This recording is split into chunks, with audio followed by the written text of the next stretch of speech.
Hey guys, what's up? It's Nicole. Welcome back to my channel. Real Talk Recovery. We talk about recovery from addiction, and I share my life with you. So,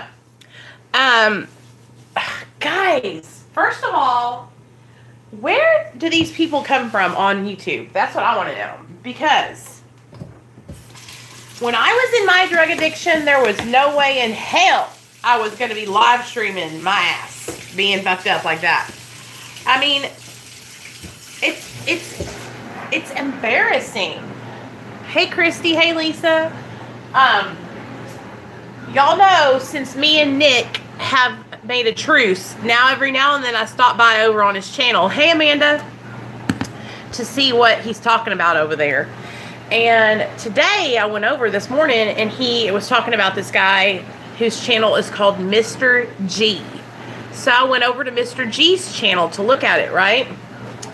Man, this poor dude is fucked up. And like, is that cool now? Is that cool to like get high and drink on a live stream? Is that what people do nowadays? Is get like totally loaded and like hang out on a live stream? I don't know. I guess it's just not. It's like, dude, you look like shit. You're gonna die. You're killing yourself. I don't know. I guess people just think that's cool, you know? It's not cool to me anymore. Like, I don't want to do that, you know? Anyway, I slept. I just woke up. Hey, Amanda. Me and Nate went to a party last night at Chuck E. Cheese, and it was fun. But we didn't go to bed till late. Then this morning, I know, right, Lisa? Oh no, it's not a live stream for Sober Living. I went over there because I was watching Nick's channel, you guys, and Nick was talking about this channel called Mr. G. So I went over to Mr. G's channel to see what he was all about because I thought, let me see what Nick's talking about. And the next thing I know, this dude is like, he just looks out of his mind. You know, he looks sad and he looks drunk and he looks lame and it's sad. I guess, but I see a lot, like Nick and Jesse, I gotta give it to them. They find some channels that I'm like, damn, I can't believe these people are recording themselves.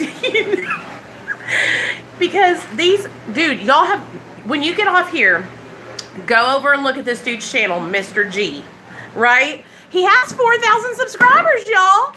So either people are like loving to watch the shit hit the fan, or I don't know. I just feel like people who have a lot of subscribers, either people like watching them because it's like drama and they're like, it's a train wreck. You know what I mean? People love a good train wreck. They can't look away. Hey, Jason. Oh, people love a good train wreck. I'm not about the train wreck life today. Okay, so this is what we're going to do this morning, y'all. We're going to get started out on the right track today. Excuse me, I just had to vent there for a second. Yeah, so anyway, did you guys like my video yesterday about ending the drama and joining together? I kind of went on a little rant during that video, but it was just like, I had to say all that. Like, I just needed to get it out, you know? I want people to just leave me alone. Like, if they don't want to be on my channel, then go away. You know what I mean? I don't want people that are drama. I don't want people that are two-faced. I don't want yickety yak, don't talk back. I don't want any of that over here. You know what I mean? Right. We're trying to move forward today, you guys. Me, Jason, Lisa, our whole crew. Like, we're trying to do the next right thing today, okay? We're trying to be better people, you know, and drama and arguing with other people about, here's the thing, about stuff that don't even really matter. It's just gossip, right? So here, let me get y'all on some gossip real fast. So I feel really bad, you guys. I went over and I apologized to Leafy Greens because God blessed. This is what I'm talking about on YouTube. Eric from Driven Industries didn't tell the whole story about her calling him a predator. he didn't tell the whole story. And this is exactly what I'm talking about on YouTube. You don't tell the whole story. You don't tell the context. You don't tell everybody, Eric, that you was dropping links in the Discord to your TikTok that had nothing to do with what people were talking about in the Discord. The Discord was for mental health and trauma, and this dude's dropping TikTok links. I'd be like, get the fuck out of here, you know?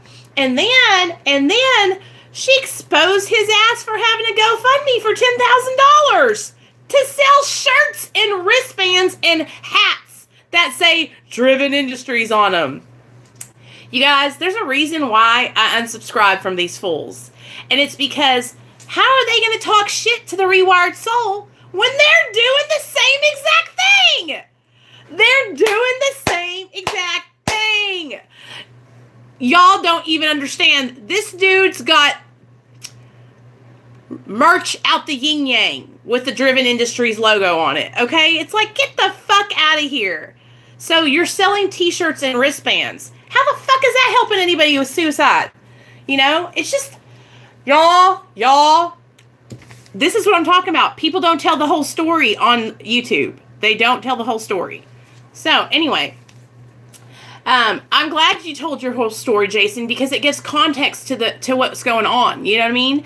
Because that's what happens. It's like people want to upload half of what happened, and then they don't upload the other half. And it's like, I feel like an asshole because I'm over here thinking that Leafy Greens is just like a shit starter, right? But really, she never said, hey, you're a predator. She was like saying that dropping your link in the Discord when it's about mental health to your TikTok, it gave her the EBGBs. Like, yo, you shouldn't be doing that in here. Anyway, that whole mental health community over there, they can just stay over there where they're at. You know what I'm saying? Because I don't want none of that bullshit over here now. I can't handle all that. That's a lot of back and forth that I don't need in my life. Do you know what I'm saying? Like, I just find it funny, though. I find it funny how, like, everybody was jumping on Chris from the Rewired Souls case, right? You're a sellout. You're a sellout. And then the very people who were jumping on his ass for being a sellout just got exposed for being sellouts. You know what I'm saying? It's like,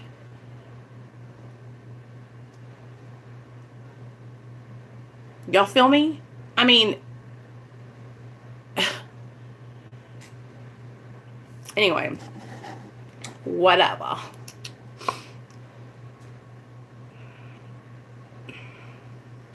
Yeah. Well, that's exactly what, real talk, you guys, and I'll say it to his face. That's exactly what he is. He's a self-promoter. He's all over everybody's channel self-promoting his ass. That's what he does. He's one of those people that, like, comes into your live stream and says, hey, guys, I just want to promote my channel. And you're like, get the fuck out of here. This is not, don't come on my live stream. I'll promote your ass if I want to promote your ass. Give me a second to shout you out. Because if I want to, I will. People know that over here. They know that. You don't come over here shouting your ass out. I'll shout your ass out if I want to. So anyway. Enough. I was chuckling last night in bed, you guys. I was like, oh God, thank God I'm not in this shit. It's just like too much. You know what I mean? Like, ooh. No thank you. I'm good. Y'all stay over there bickering back and forth, right? Bickering back and forth about who exposed who and whatever, right? It's like, just come on. I ain't got time for all that. Now, just because I ain't got time for it, don't mean I don't go over there and laugh about it, though, y'all. I'd be looking over there and be going, let me get my water. And then we're going to do the thought of the day.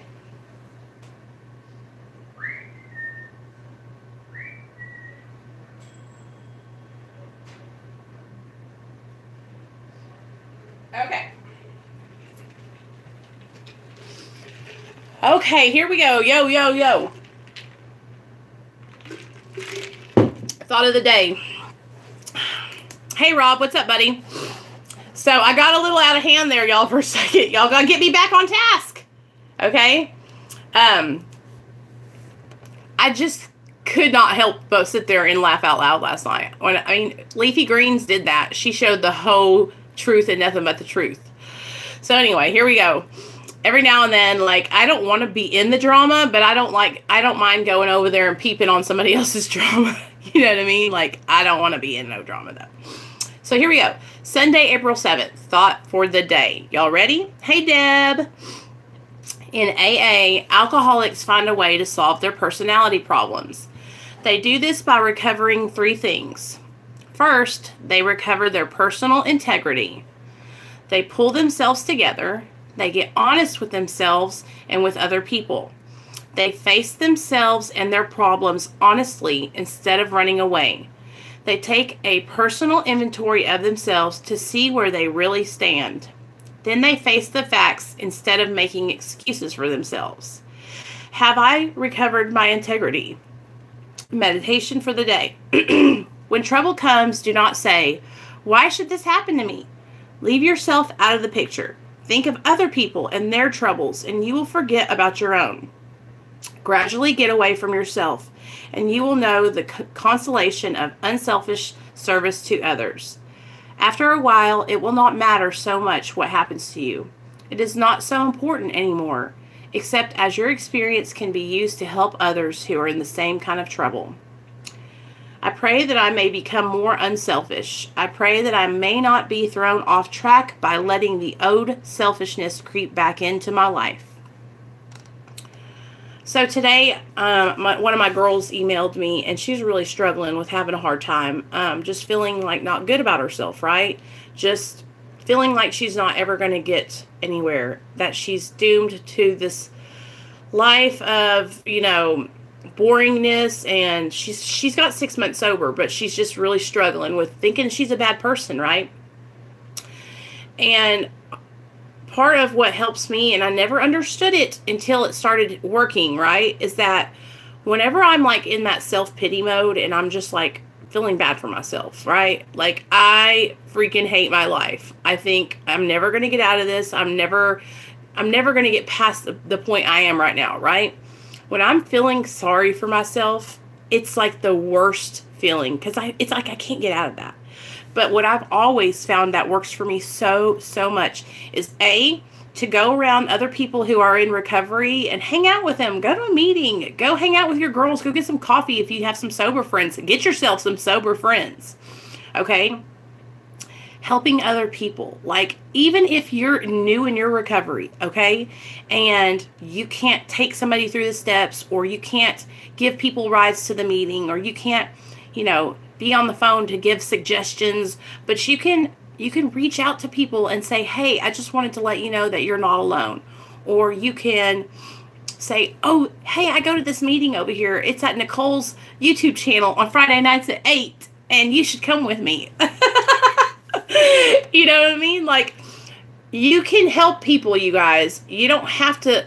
Helping doesn't mean saving people from their addiction. You know, helping somebody could be telling them that they're beautiful today, and that you are proud of the progress that they've made in their recovery, right? It really helps, you guys. Thanks, Christy. When you can get yourself out of your mind, right? Because this is where we're at. I get stuck in here, okay? I was just in here yesterday. Let me tell you all about it. So yesterday, me and Nate were at that birthday party, right? And it was 6:30, so I went to call Neil, and he didn't answer the phone. And you guys know what happened? My mind started going to the 12th Street crack house, is what I thought. So I started texting him, "Where are you at? Are you okay?" And the phone, when you text him and he's inside his vehicle, it'll say, "I can't talk right now." And it sends this automated text, right? I was like, he's not answering the phone, and he's in his car. He's at 12th Street getting crack. I just know it. Right? And I'm freaking out. I'm freaking out, you guys. I'm texting him, "Neil, please call me. Think about this before you do this." He calls me, you guys. And he was like, "Nicole, I was on the other line with Derek about work. I'm in front of the house right now. I just pulled in the driveway." I felt so stupid.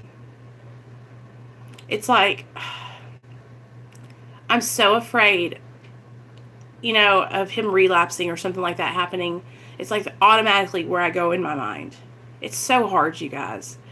And so my friend, because I was there with her at the party, her little boy's party, and she's like, are you okay? Because she could tell, like, my face went white like a ghost, you know? Because I felt, I was so afraid. I was like, he's not answering the phone. This is it. This is the time I've been waiting to happen, right? I've been waiting for this to happen. And I felt horrible. Because it wasn't happening. It wasn't happening, you guys. It's like, do you ever feel like that? Like, especially with a loved one or someone that's in active addiction, or they just got sober, or they get sober and then they relapse, they get sober and they relapse. It's like you're worried about them constantly. It's like constantly on my mind, right? I'm always thinking if he's okay, how's he doing today? Is he having a good day at work? You know, like, my biggest fear is Neil going out and relapsing and dying.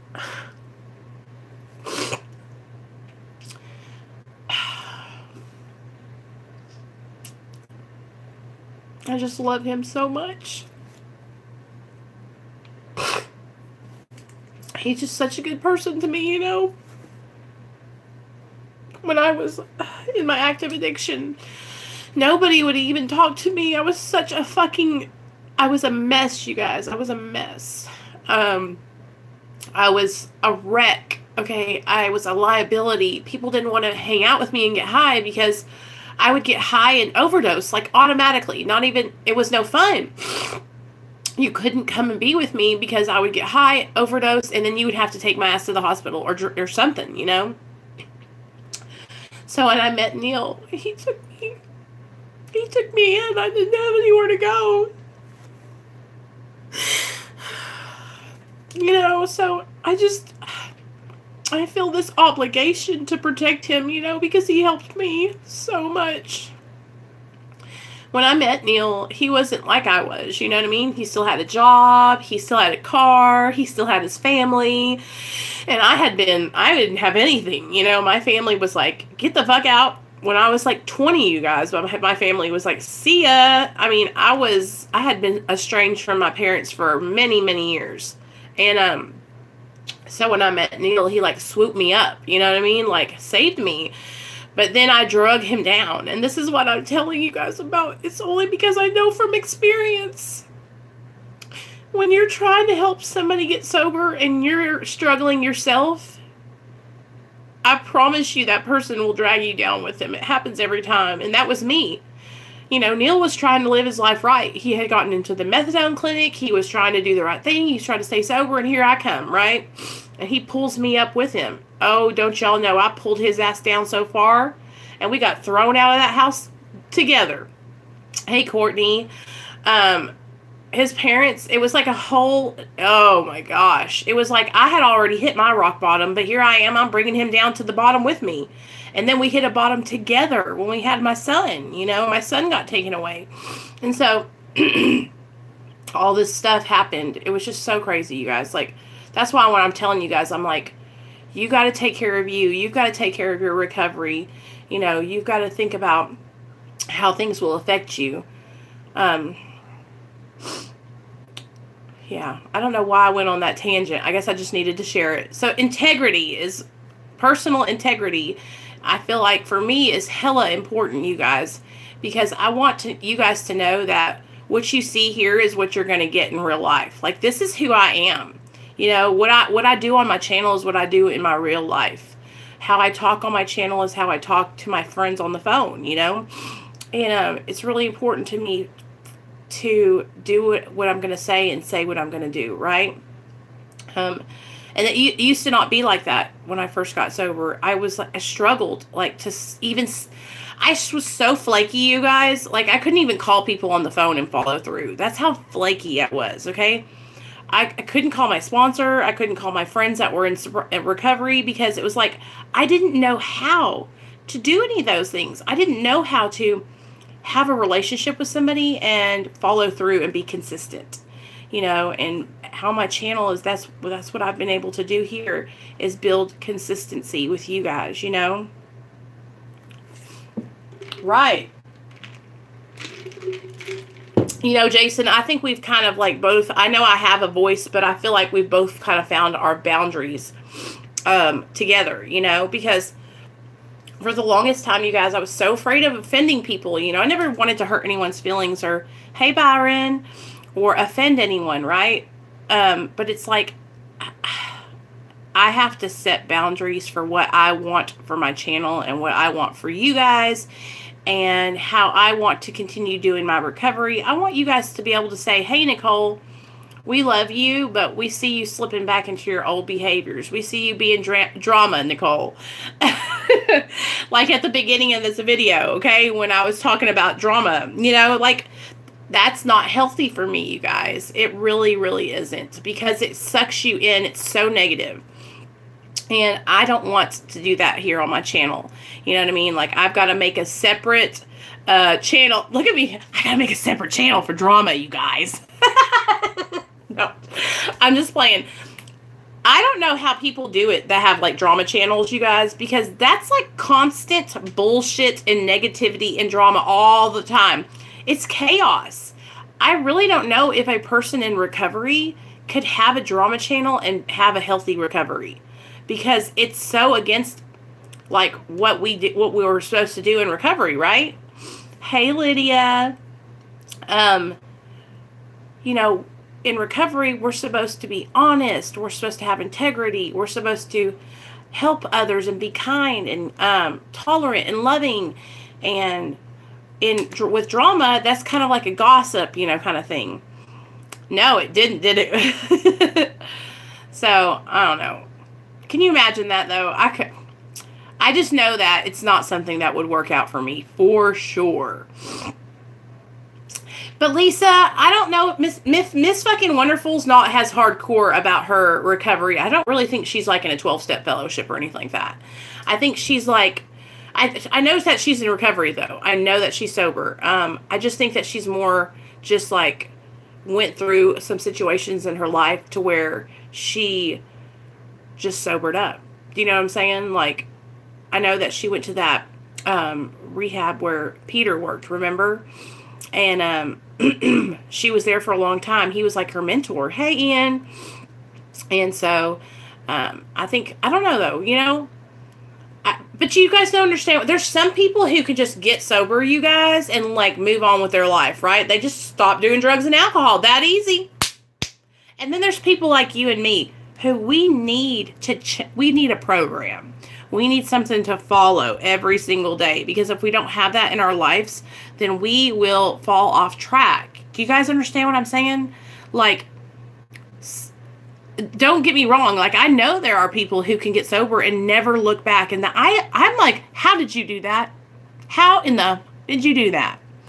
Because for me, it's like I have to have a constant reminder of the horrible shit that happened to me in my addiction, because my mind sometimes wants to take me back like it was fun.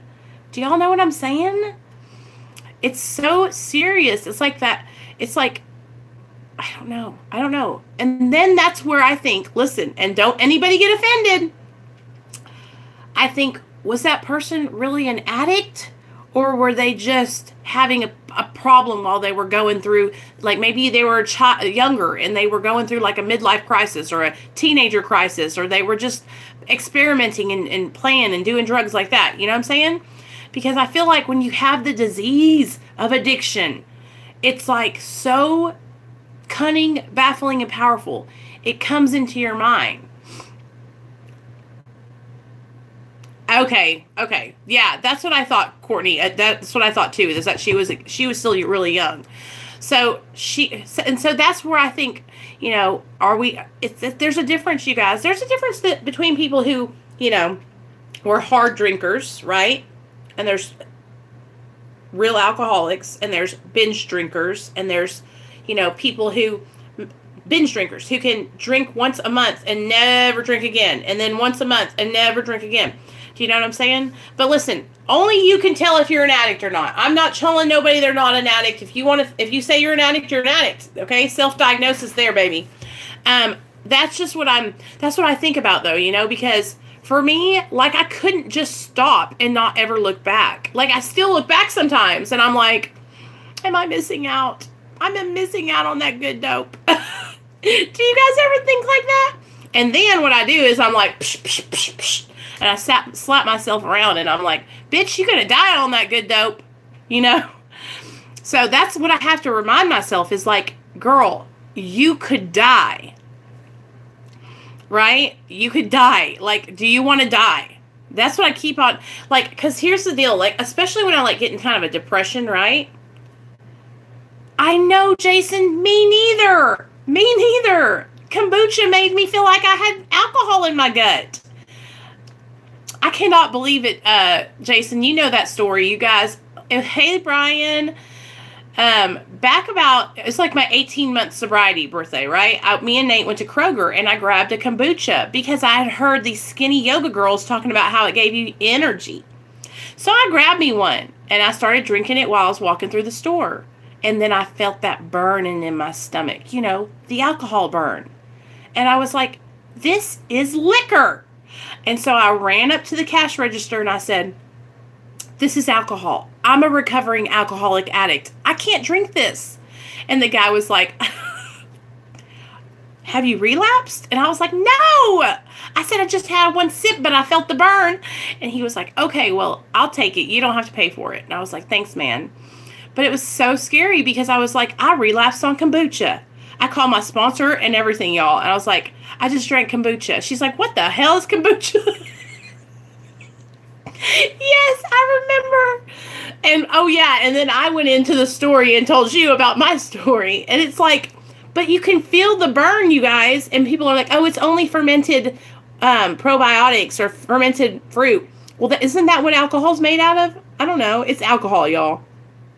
Deb, kombucha is like, seriously? It's just crazy to me. People drink it, and it's supposed to like be an energy drink, healthy drink, okay? But when you drink it, Deb, it will give you the burn in your gut like you just drank vodka. Serious. Oh, it scared me. Have you guys ever had moments like that when you were like, had been sober for a little bit and like maybe, I don't know, somebody at a party passed you a glass of wine, but you thought it was grape juice or something like that? Or you were at communion at your church and you took communion and it was a little sip of wine and you felt like you needed to call your sponsor because you're like, I just drank alcohol. You know, I've heard people share in meetings that like they wouldn't take communion at their church because it was real wine. And they were like, I don't even want any part of that coming into my body. Because once that alcohol touches their body, their taste buds, for an alcoholic, you guys, it sets that craving emotion. Same thing for an addict. Can you imagine, like, I don't know. Oh, here you go. Somebody that breaks their legs who is an opiate addict, okay, and they need pain pills. And they take that first pain pill and it's like, ooh, I need more, right? I need more pills. It's like, that's why a lot of people, when they hurt themselves, they will have somebody else hold the medication for them so that way they don't overtake it, you know? Because that's what we do. That's what the disease of addiction does. It sets a phenomenon of craving off in your brain. When that drug hits your system, that's how, you know how I always tell you guys, now you're not craving anything, you're just triggered. The only way you can crave something is if you take it into your body. So the minute that touches your system, it sets that craving off, right? And so that's why whenever y'all are like, I'm craving, I'm like, no, you're triggered. You're triggered. Let's get that straight. The only way you can crave is if you went out and took something, you know. So we got to get our triggers in check and start changing our thinking. And when we do have triggers, we have to change that thought because we don't have to act out on those thoughts anymore. We can get sober and stay sober because they want their drug buddy back. Oh my God, Courtney, I would beat their ass. You know what, Lisa, you're going to have to, if you have to have dental work, you're going to have somebody hold your medication. But like my doctor says, if it's an elective surgery and you can put it off and it's okay to put it off, then put it off for a little bit, girl. Wait till you get a little bit more time. Now with Jason and his pinched nerve, I told you guys about my friend Joe. He's been on the channel before in the comments. My friend Joe, he got his back hurt real bad like that too. And he didn't go to the doctor, and he let that pain build up and build up and build up and build up until he relapsed. So if you've got back issues and you need to go see the doctor, then go see the doctor. Don't let yourself be miserable in pain. And also, you need to think about, okay, doc, I'm an addict. I love opiates. And see if he can give you something else. But you've got to be honest with your doctor. And if you don't think you can be honest with your doctor, you need to take somebody else who's going to be honest for you. Because that's the thing. I remember whenever I first got out of treatment, like 3 times ago, I rolled out to the halfway house here in Little Rock, and I sliced, which finger is it? Oh, this one. I almost sliced this whole pinky completely off in the deli slicer, right? So I was holding it. It was shooting blood everywhere, you guys.